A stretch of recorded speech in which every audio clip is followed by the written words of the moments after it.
One of the biggest questions people ask me is, how long is this actually going to take and how often do I have to come in? Totally fair questions. I know you're busy, your child's probably busy, and you want to know exactly what you're signing up for. So I'm going to give you my honest timeline and what research shows and what we can expect to feel in those first few weeks. Hi, I'm Dr. Michael Dody from Dody Chiropractic Center for Wholeness in Littleton. We serve individuals and families across the Denver metro area. Just a quick note, this is not medical advice. I'm just walking you through what this usually looks like. Let's start with what the research actually shows. Here's the honest answer. Most people land somewhere between the 20 and 40 session range for meaningful, lasting progress. Now, it varies, and I know that number can feel big at first, with each session being 30 minutes. Here's how I want you to think about it. You're not just managing symptoms, you're training the brain to build patterns that are more stable and easier to access. It's just like going to the gym. The brain needs repetition to get stronger. Here's how we approach frequency. We'd like to start out at least a couple times a week.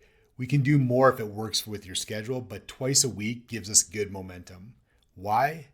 Because the more repetition, the better the brain trains, and that's when we usually start seeing momentum.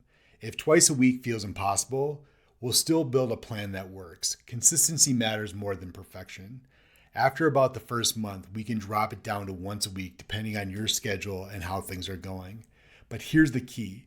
We try to stay really consistent for that first 8 to 10 visits, and I'll tell you why in just a second. Here's the most important thing I tell every single person before we start. During the first 8 to 10 visits, there can be an adjustment period, some ups, some downs, as the brain is learning a new pattern. You or your child might feel a little bit more tired, a little more irritable. Emotions might be a little bit closer to the surface. And I want you to know that this is completely normal. Think of it like starting out a new workout routine. You're going to get a little sore at first, but that soreness means that the muscles are getting stronger. The same thing with the brain. That adjustment period, that's actually the brain working. It's building more regulated rhythms and letting go of old habits. But here's the good news. As those patterns start to solidify, things usually start to feel more steady. You become much more flexible. You can handle things that used to knock you over. Many families report sleep and emotional regulation improve first, and then focus becomes easier. That is why consistency matters early on, so you can get through that adjustment phase and things can level out. We don't just guess if it's working. After 20 sessions, we typically do a complete remap and rescan. That's our checkpoint. We look at your new brainwave patterns and compare it to day one, and we make a clear next plan based on exactly how your or your child's brain is responding. So we're just not hoping, we're actually measuring and adjusting. Some kids need another focused round of sessions. Others are ready to move on into more of a maintenance rhythm. Either way, you'll know exactly where you stand.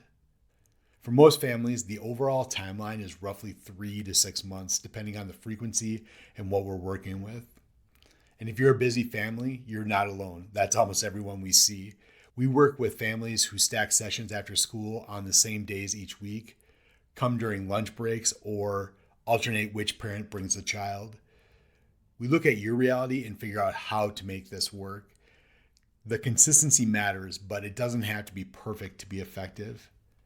If this timeline feels manageable and you want to find out if this is the right fit, click the link below to schedule your free 15-minute doctor consult. Pick a time that works. You don't need to prep anything. It's by video or phone, and your child doesn't even need to be on the call. We'll talk through what's going on and what I'd recommend. No pressure. Now, if focus is the main issue for your child, awesome. We've got the roadmap. But if you're thinking, okay, this just isn't focus, anxiety is a part of it, sleep is a part of it, then the next video you should watch is focus, anxiety, and sleep and why they're connected. Because a lot of times, those aren't 3 separate problems. They're one connected pattern. Go watch that next, and I'll see you there.